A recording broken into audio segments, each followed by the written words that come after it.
So as you recall, per the IMF program, it was advised that Ghana should seek a debt relief of about $10.5 billion to be able to reach debt sustainability. That represents, or that will take us to a debt to GDP ratio of about 55%. As we speak, per the budget statement that was presented, our debt to GDP ratio was about 66%.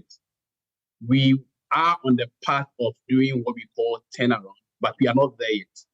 And we haven't given a lot of assurance to our external creditors, including the IMF itself, that we are on the path of reaching macroeconomic stability. Why do I say that? Let's recall about the 3 or 4 points that took us to the IMF. The first one is our low revenue base. The second is our high debt levels. And then the third is our slowdown in fiscal consolidation or budget deficit that was widened. So the first one, our low revenue base. We have passed some tax laws or some revenue measures that has not seen the light of day. We did an e-levy, we passed some appropriation bills, but then we didn't realize the returns on them. Secondly, we also tried to solve our problem of slowdown in fiscal consolidation. But as you see, year on year, we keep reporting significant budget deficit. Budget deficit for 2023 was 50 billion Ghana cedis. Budget deficit for the 2024 budget is another 50 billion Ghana cedis.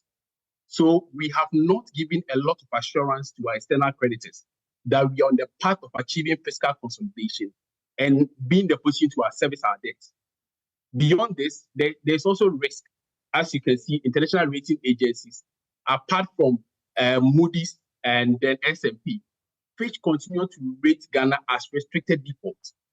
So if you go to the table, meeting our external creditors, we should be able to give them the right assurance that, well, we are back to the table, but we have a plan to service our debt. One of them is that going forward, any additional debts that will be solved will be used for productive purpose or will be used for productive in the productive sector of the economy. Secondly, we have outlined a plan to consolidate some of our external debts. We have a lot of Euro bonds that have been issued. And I'll give you an example of how Zambia went about their debt restructuring. So they had a lot of Euro bonds, but they consolidated them into two main ones. So there was one that was maturing in about 15, 20 years, another one, another 30 years. And they got external creditors to sign on to these new bonds with new terms. But then that came with certain conditionalities.